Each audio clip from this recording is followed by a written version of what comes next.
Praise be, bitches. It is I, Insane Lane, and we have done it. We have reached episode 10, Night of Hulu's The Handmaid's Tale. What am I gonna do until season 2? We start in the past in the very first moments of June and some other women being brought to the Rachel and Leah Center. All right, single line, please. Boy, look at these outfits. It's a parade of sluts. Take your hands out of your pocket. Did I say run, you in the vest? We get a first look at handmaids in full dress and at electrocution. For what reason she got electrocuted, I don't know, probably just as a show of force. We see a bit of Aunt Lydia's dark side as she's a real bitch to June here. How do we humble ourselves? Wonderful. I'm sorry, Aunt Lydia. I'm sorry, Aunt Lydia. Lydia. Sorry, Aunt Lydia. But it fits perfectly with the character. She respects handmaids. But these women are not handmaids yet. They are unrepentant sluts and whores. So she has no respect for them. We then step into the world of Saw for a moment. They had to work hard to make this as creepy as possible. Why are there no lights on anywhere? Why are they using an air compressor that big? And why cow tags?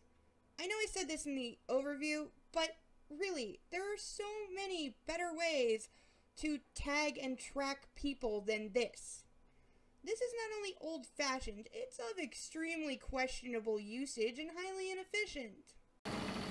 This will be painful, I am sorry to say.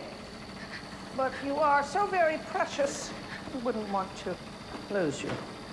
They could totally do this painlessly. I mean, hell, girls pierce their ears using ice cubes all the time. They could at least do that. But no, they want it to hurt. They want this to be as terrifying and unsettling as possible. They need this to be a lasting memory, that look on their faces, like she says, that terror. Pain, torture, and death are really the only controls the government of Gilead has over the populace.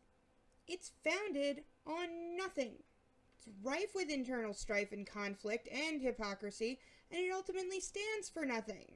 The only control they have is fear and... Now you only gotta scare them. Pain is scary. June's internal monologue has gone beyond reckless and into dangerous now. They should have never given us uniforms if they didn't want us to be an army. What's in the package? And that's later too. And for the best. Can't draw too much attention to it. Best to hide it away and go back to it later. I trusted you. I tried to help you. She has damn near lost her mind here. She can't confront her husband, at least not yet. And we know that the wives kind of secretly think that all the handmaids are sluts and homewreckers who are trying to seduce the men. As much bullshit as that is, men are blameless in this society. Everything is the woman's fault. Look at the way Fred has talked to Serena Joy, and what he will say later in this very episode. Can't get pregnant? Oh, you're unworthy, woman. God is punishing you for your sin of being a woman. Men are nearly untouchable. Nearly. More on that later as well. But she is pissed off and probably about to do something horrible, like having Offred sent to the colonies. But there is one thing Serena Joy wants more than anything else, and she will overlook and forgive anything because she is so desperate. Almost feel sorry for her in this moment.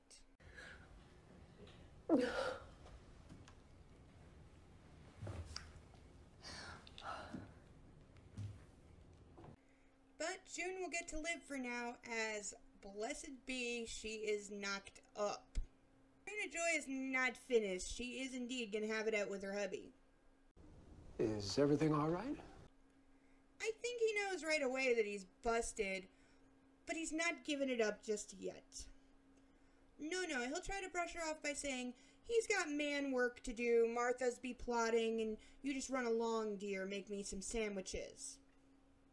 Here we must remember that above all, when it comes to the commander, he's a dick. You brought lust and temptation back into this house. If I've sinned, then you led me to it. Okay, strap on, buckle up, put on a helmet, incoming. Look, Commander asshole, she didn't make you do anything. You had lustful thoughts about the other woman. You invited her to play Scrabble. You, ass clown, got the dress. You got the makeup. You held the mirror in your voyeuristic, disgusting, slimy fashion while she put on the makeup. You, Fred Waterford, then smuggled the like unto a virgin into the whorehouse to fuck her. That is all on you, you smug, arrogant, condescending, not as smart as you think you are, small dick-having, sterile bastard. It isn't yours. You're weak. And God would never let you pass on that weakness. For now, it's breakfast time, and Rita is back to her weird giddiness, meaning she knows. This is very telling, because how does she know? Yes, somebody could have told her off screen, but I don't think so. I think it's safe to assume Rita knows pretty much everything that goes on in that house. More on that later. Then Nick comes in, and I guess story-wise we had to have this scene, but I so wanted to fast forward my way through it. The only thing I liked about it was, because I believe that will come into play next season, Serena Joy is no fool. If she hasn't already, she's gonna figure out that Nick and Jude have been having a relationship, and she's gonna find a way to use that. And I really want to see what happens to Nick when she does. But for now, she has sinister plans to get to. We have a long drive ahead, so get comfortable. We finally see Moira after who knows how many days, and she's made it.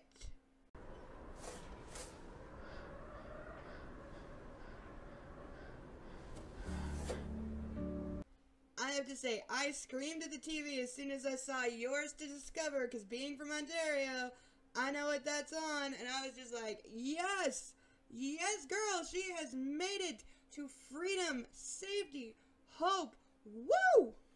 Of course, this great joy must be balanced with great evil, and I knew this was gonna be just the worst as soon as she took her knitting needles with her. Please let me out, that's my daughter! No! Let me out! Anna! Let me out! This is some seriously evil shit right here. Take a woman who has not seen her child in years and make her watch through the window. So close, yet so far, and the child is completely unaware. Some other things in here too. How did Serena Joy find Hannah? How does she even know Hannah exists? Or where she's being kept? But more on that later, because now it is time for the cursing out that has been building all season. And you could feel what was coming. That one word you are never supposed to say, but it is oh so appropriate here. You are a goddamn motherfucking monster! Sadistic, motherfucking evil cunt! I couldn't have put it better myself. And now for the evils of men, and this time it's against one another.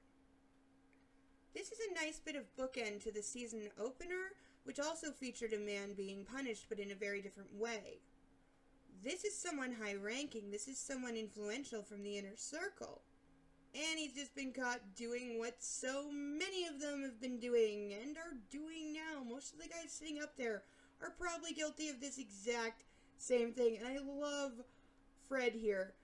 Good old Commander Waterford. He's just willing to brush this right along, right under the rug. But who amongst us hasn't made mistakes? And who amongst us doesn't have an afternoon of work piling up as we sit here?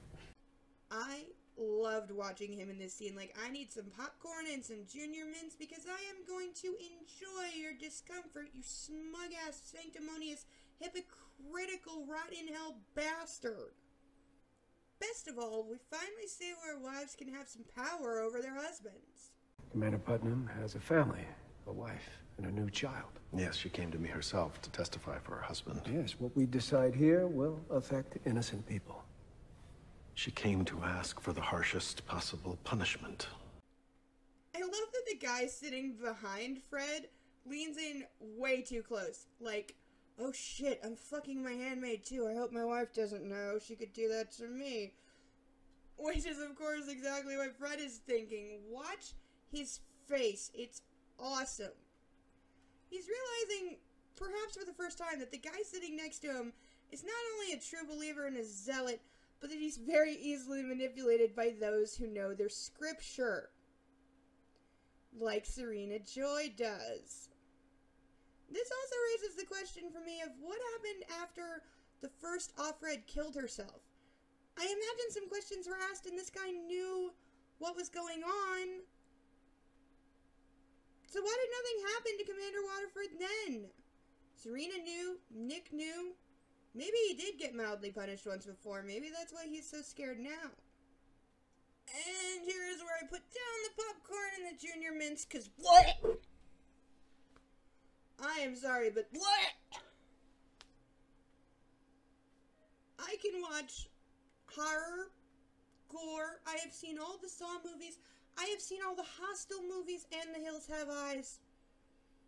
None of that made me gag. But this, well, it's just so much worse. There are no words in this scene. There is hardly any music. It is cold, methodical, and brutal. Cutting off a man's perfectly good arm because that is what we call justice in Gilead. And consider this. Cutting off his arm is not going to do jack to stop him from fucking the next handmaid. Now, you might say, well, he wouldn't get another handmaid. He already has a child, and since handmaids are a scarce resource, one child is probably all you get. But that still leaves other women, and if his problem is lust and he already has a child, why not cut his balls off? And I'm not just being a sadistic man-hating bitch here, I'm really not. I'm being eminently practical. From Gilead's point of view, what does he need them for? He's already done his duty and had a child. Castrating him would make certain he doesn't give in to his lust or temptation again. And hey, isn't that exactly what they did to Ovglen? When she gave in to lust and temptation, they cut off her clit so she wouldn't be tempted, right? So why does this guy get to keep his balls? Now it's my turn to suffer as June pathetically goes and tries to see Nick, but he doesn't want to see her. Too painful, I guess. I'm just glad I'm spared the pain of him. So she does go and see the commander.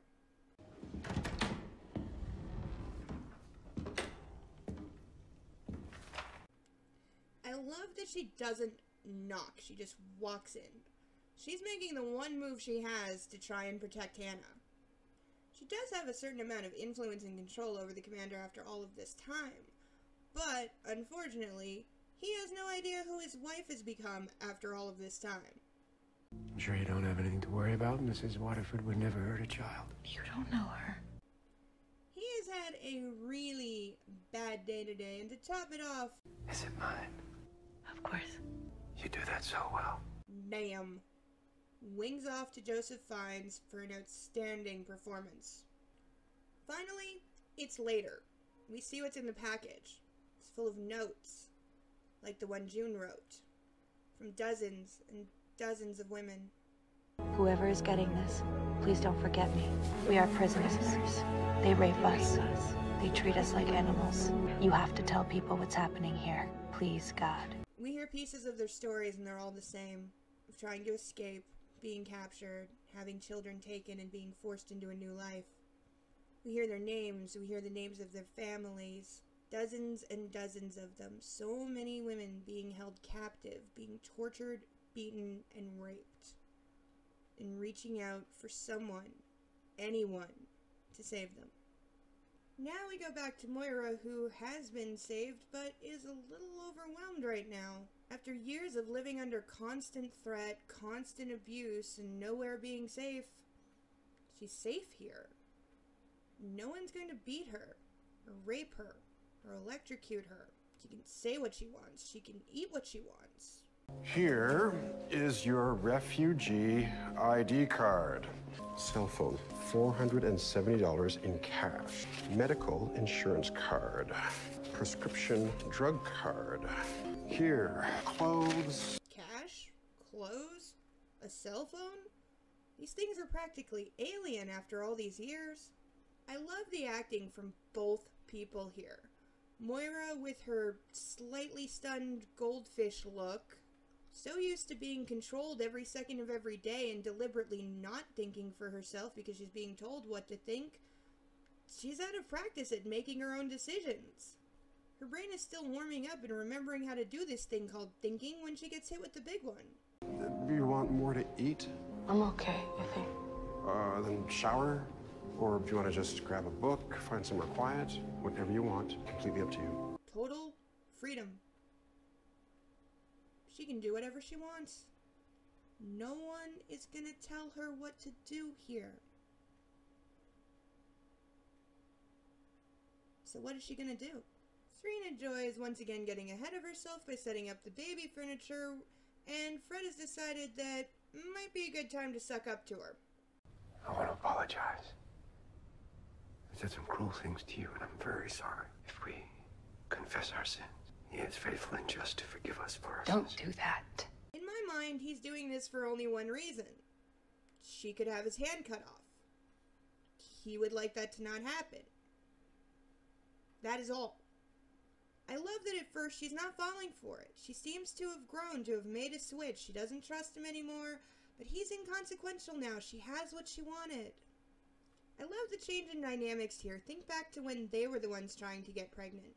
She was all, let's pray, and he was all, how does this bra unhook? She's still missed let's pray, but she's grown. She's changed. Her faith is not as absolute as it once was. And she won't be easily plied with scripture by him like she once was. But the thing that lets him get to her is that she's dying inside. She is absolutely heartbroken that she's not the one physically having the baby. And of course, Fred knows exactly what to say to her now. Promise her the dream. That soon it'll be just the two of them and the baby. June will be gone and they will at long last be the perfect, happy family. In some more bookending, There's a salvaging today. one thing I must say, this is perhaps the most reckless and stupid. Leaving all those notes just strewn about on the floor where anyone could have walked in and seen them. Rita could have come to check on her, Serena Joy could have come to check on her, and we learned she's already been missed. You're the worst shopping partner ever. Shut up. You shut up. It's another salvaging, but it's a little different this time. This time it's a stoning. All very biblical and arguably a more brutal death than just being beaten by hands and feet, but it'd be a close call. Look at you. My special girls. So beautiful. What's going on? But something's off here. Aunt Lydia seems to be struggling. The girls are all whispering. They're not used to seeing her like this. What's going on? And then we see exactly what's going on. The person about to be stoned to death is poor, crazy Janine. They're told she's been sentenced to death for endangering a child. But this is too far. Aunt Lydia, come on, we can't do this! Off, Glenn! Back to your place! Seriously? Guys, this is insane! At first I thought they'd made a misstep here. But then I got it. It makes perfect sense that of all of them, of Glenn 2.0 would be the most unable to handle this. This is her seeing the system turn on itself. And she has bought into that system thinking that it would keep her safe.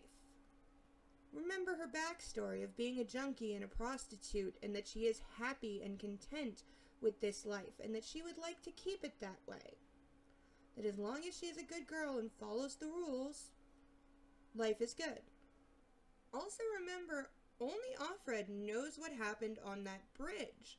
To the other girls, this is just Janine. She's a handmaid just like them, and she's just had a baby.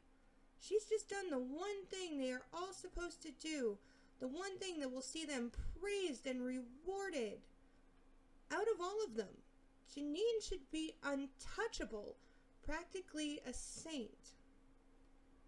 Now they're told she tried to harm a child and it is their duty to kill her. Kill one of their own. Also remember, only Offred knows what happened on that bridge. To the other girls, this is just Janine. She's a handmaid just like them, and she's just had a baby. She's just done the one thing they are all supposed to do, the one thing that will see them praised and rewarded. Out of all of them, Janine should be untouchable, practically a saint. Now they're told she tried to harm a child and it is their duty to kill her. Kill one of their own. By their very training and programming, their government programming, that they are a special group of girls, that they have a higher purpose and a sacred duty to bring new life into this world. Through that bond, they could never hurt each other. Even in a society of broken people, this is too far. In a government that has and does so effectively use psychology and brainwashing, I find it shocking that they didn't see this coming. Which makes me think they did. Consider a few things. Let's start with the response to the initial no. Hovglen 2.0 gets a rifle butt to the face. She is bloody, half-conscious, and spitting teeth as she's dragged away. That seems an overreaction even for Gilead, unless they knew there would be resistance to this, and they planned for it. A brutal show of force to beat these women back into submission and make them do what we want. Also, keep in mind, they don't have to execute Janine this way. They could have just shot her and burned her body. They could have sent her to the colonies. They could hang her in a parking lot somewhere and no one would ever know. But that's the point. For people to know. Especially for the handmaids to know. That they are never safe. That one of them can just as easily find themselves in the middle of that circle like anybody else. And further to my point, Janine is in full handmaid's regalia. She's not dressed as a prisoner. There's no bag over her head so you can't tell who it is. They want the handmaids to know that this is one of them and to submit to the state and kill her anyway. A public show that those in power have complete and utter control over all of them. And they won't be getting that today.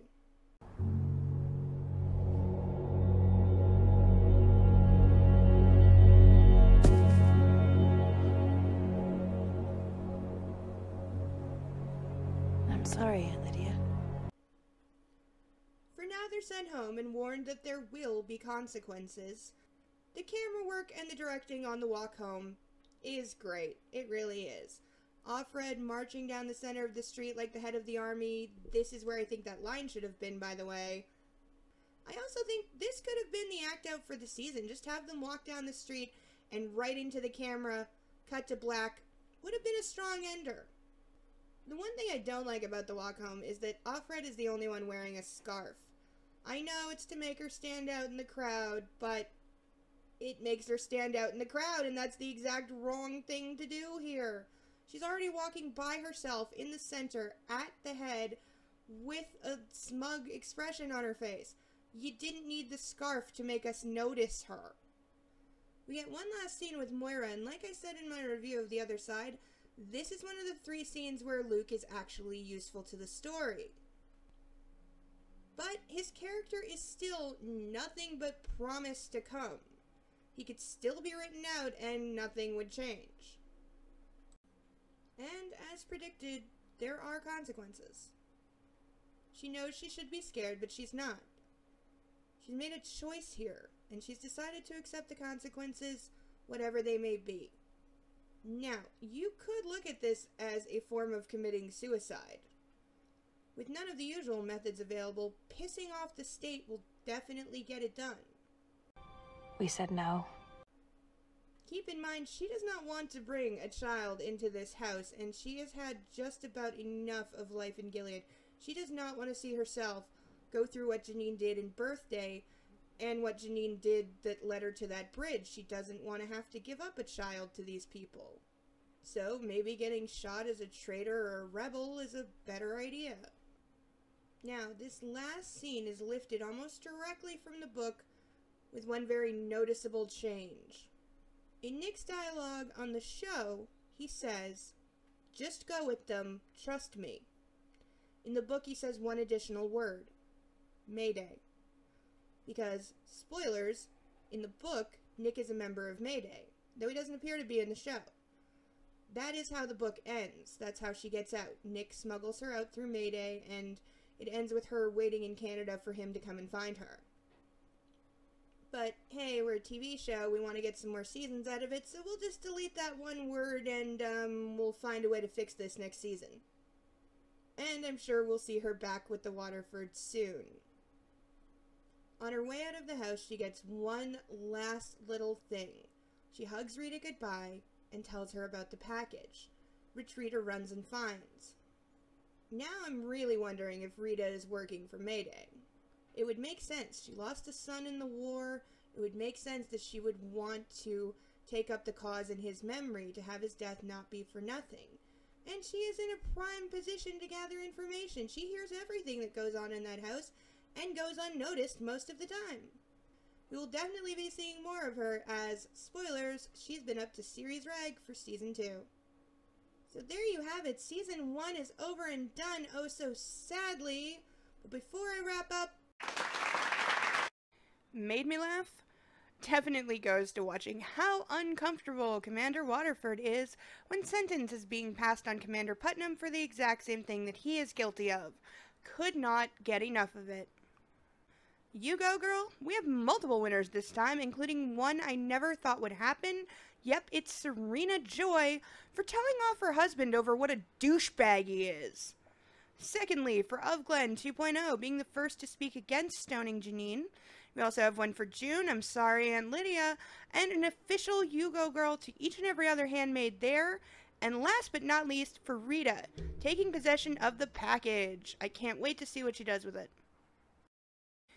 Nitpick. If you watch the background as the handmaids walk home triumphant in the We Are an Army scene, you can see the background of the neighborhood changes drastically one shot to the next. And I have no idea why. They could have kept it in the neighborhood with the houses and just cut the scene like 1 second earlier and you wouldn't have this problem. Instead, for some reason, there's like 2 seconds at the end where the background is a completely different city, completely different kind of neighborhood. The colors are completely different. It's so blaringly obvious. I have no idea why they did this. Ironic feminist, Aunt Lydia, for her balance of sympathy, empathy, genuine care for her girls, and at the same time a willingness to let them be stoned to death and call it a sacred duty. I want so much more of this character. Dick of the episode? Once again, we have multiple winners. First, the Commander for his blaming of Serena Joy for his sins and crimes and his usual level of being a dick. Second, for Price being a holier-than-thou dick who's also very easily manipulated. And third, for the Guardian that knocks Of Glen 2.0's teeth out when she won't throw the rock. That's just overkill. Let's check in with where we're leaving everyone. Luke and Moira are now together.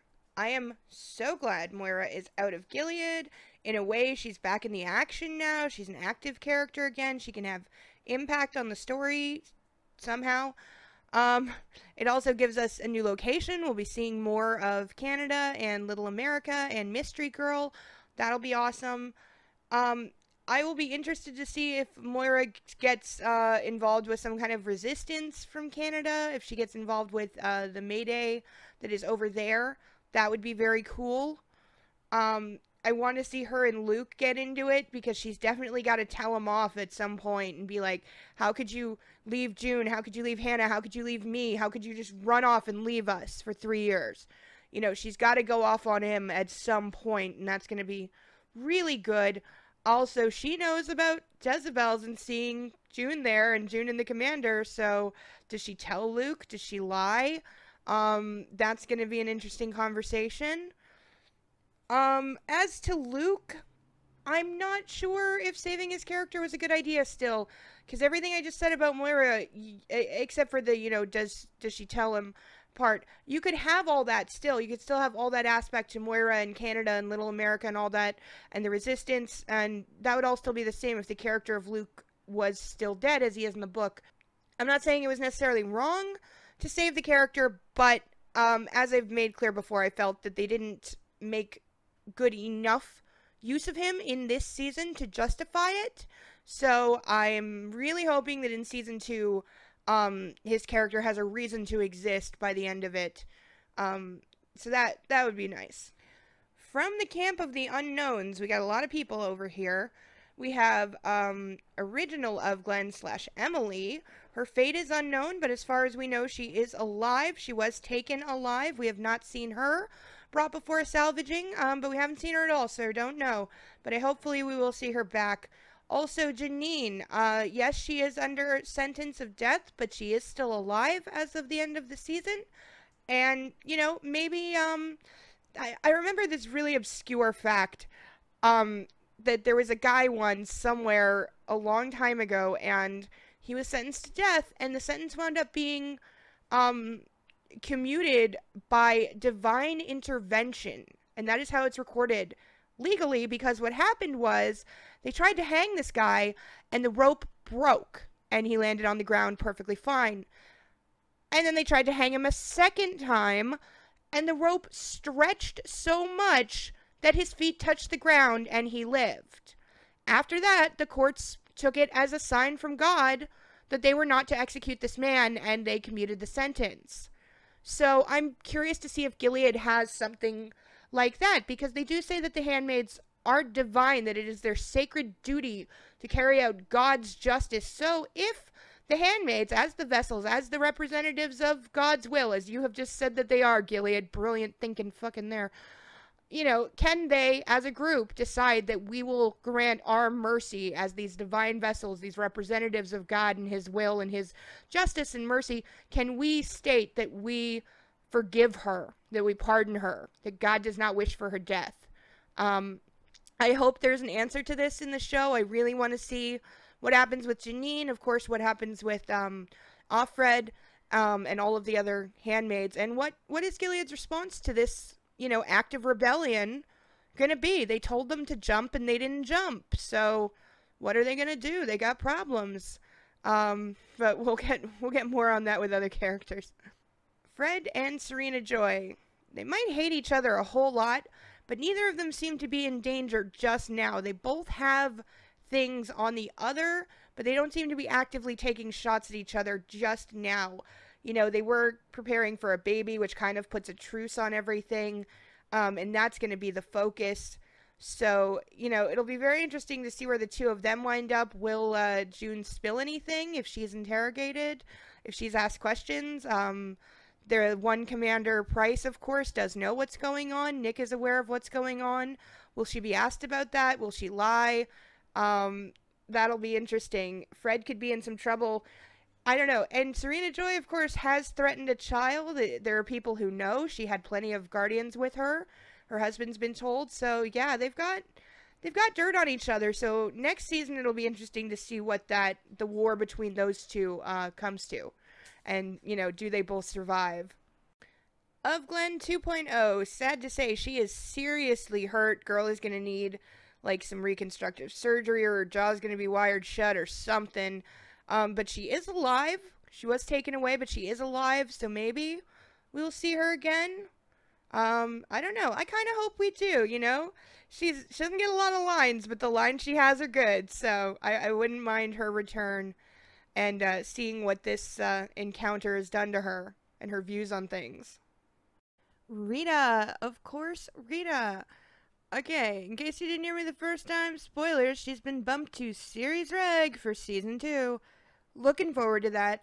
I put strong weight in my theory that she's a member of the Resistance or Mayday in some way. that those notes are going to get where they belong. We're definitely going to see them and her again. And I, for one, can't wait because I think the actress definitely has serious chops and she did not get enough of an opportunity to show that this season. So I hope she really gets some development in season 2. And last but certainly not least, Offred / June Osborne. This, well, it goes without saying, she's going to be back. She's the main star of the show, and it's been picked up for season 2. So let's just accept the fact that, yes, she'll be returning. There's no suspense in that. And you don't really need it because there's other suspense, which is, how are they going to get her back? And I, for one, say it's got to be the baby. The baby is their out. It's their, you know, magic cure-all. It's how they get out of the corner they've written themselves into by basically following how the book does end. The baby changes everything. The baby saves her. They can't hurt her while she's pregnant. Remember, when Aunt Lydia was electrocuting her in the living room for finishing the scripture on Blessed Are the Meek, and when Aunt Lydia is electrocuting her and Serena Joy runs in and screams, you know, she's pregnant, she's pregnant. Remember Aunt Lydia's face?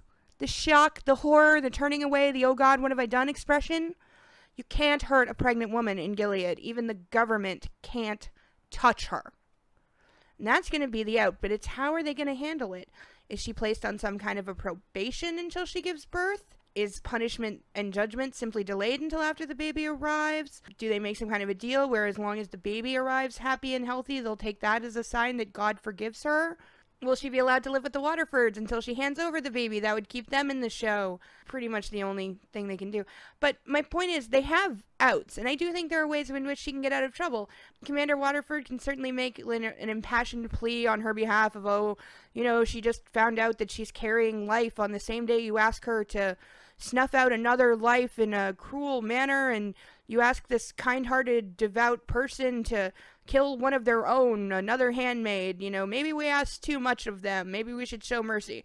I can see him pulling a soapbox move, and I want to see it. I really do. They could also do, you know, the baby hormones made her crazy, but I don't think this is a world that acknowledges things like that.